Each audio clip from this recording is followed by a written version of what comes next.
Good morning, Shavua Tov, Agotavach. Welcome. Thanks for tuning in to Kila Chari Torah's daily review of the laws and customs of Purim for Sunday, March 13th. Here's a little public service announcement.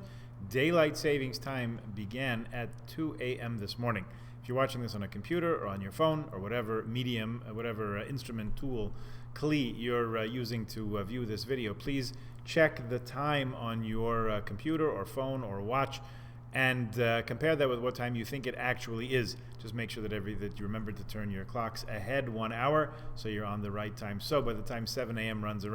comes around for the minyan on Monday morning, and certainly on Wednesday, Erev Purim, Tainus Esther and all that, you'll be right on time. I think we have about one more day's worth of points to go through, and with that we will wrap up our review of the laws of Purim.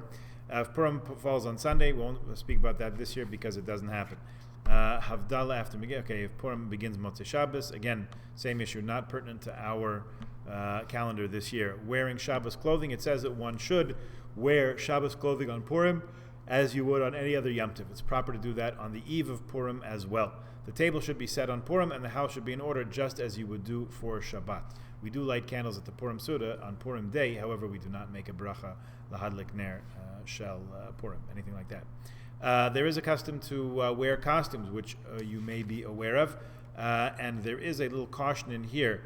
It's a custom, it's a minhag, it's a Jewish practice to wear costumes, and it is a Torah instruction that we should not clothe a woman in male garments, nor should a man wear women's garments. You can take a look in Deuteronomy 22, chapter 5, for the reference. There is an opinion that maybe this doesn't apply so much on Purim, but many people indeed are stringent, so it is best to refrain from dressing in the clothes of the opposite gender on Purim or any other time.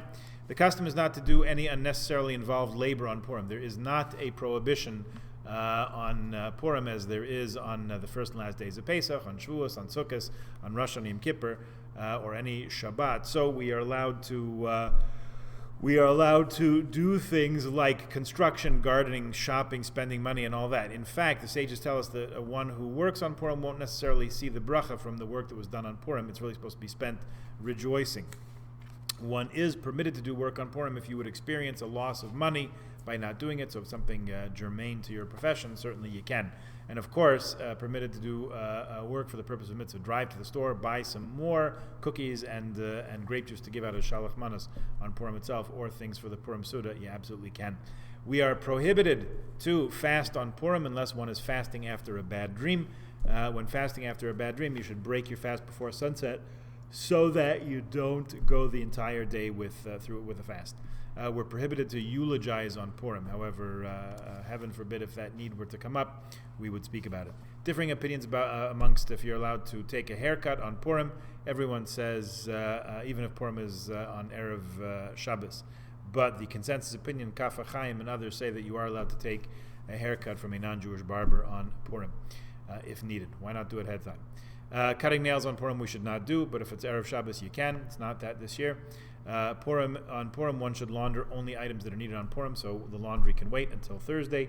Shush on Purim is the 15th of Adar this year, that's Friday. One should have a small celebratory meal on Shush on Purim, even if you celebrated Purim on the 14th, but you're not required to have bread, so just have something a little bit extra.